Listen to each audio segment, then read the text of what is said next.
Welcome to my channel Noor recipes. ఈరోజు మనం ఎంతో యమ్మీ అండ్ క్రిస్పీ బెండకాయ ఫ్రై ఎలా తయారు చేయాలో చూద్దాం. దీనికి కావలసిన పదార్థాలు, నేను 1 అరకిలో బెండకాయలు తీసుకొని సన్నగా తరిగి పెట్టుకున్నానండి. 1 టేబుల్ స్పూన్ తాలింపు గింజలు, 2 కరివేపాకు రెబ్బలు కడిగి పెట్టుకున్నాను. దీనిలో పచ్చి కొబ్బరి, చిన్నులపాయలు, కారం, ఉప్పు వేసి మిక్సీ పట్టి పెట్టుకున్నానండి. ఆ తర్వాత పొయ్యి మీద పాన్ పెట్టి తాలింపు గింజలను వేసుకొని కాస్త చిటపటలాడనివ్వాలండి. ఫస్ట్ ఆయిల్ వేయకూడదు. ఆయిల్ వేస్తే బెండకాయలు జిగురుగా అవుతాయండి.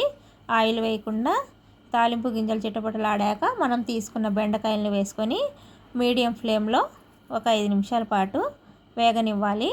అలా జిగురంతా పోవాలండి.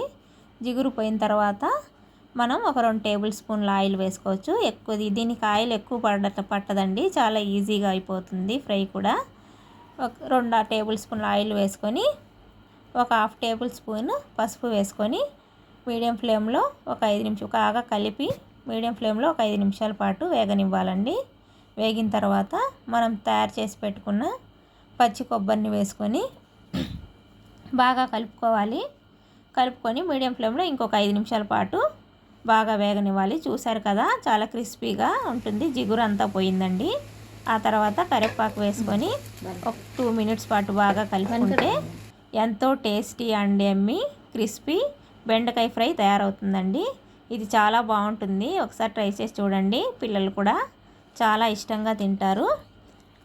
5 మినిట్స్లో కూడా తొందరగా కూడా అయిపోతుంది. పిల్లలకు లంచ్ బాక్స్లో కూడా ఇలాంటివి వేసిస్తే పిల్లలు ఇష్టంగా తింటారండి. బెండకాయ చాలా మంచిది కాబట్టి ఇలా చేసుకోండి. జిగురుగా ఉంటే టేస్ట్ ఉండదండి, అంతా పిల్లలు కూడా ఇష్టపడరు. ఇలా అయితే చాలా బాగుంటుంది. ఒకసారి ట్రై చేసి చూడండి. మీకు కనుక నచ్చినట్లయితే please share and subscribe. Thank you.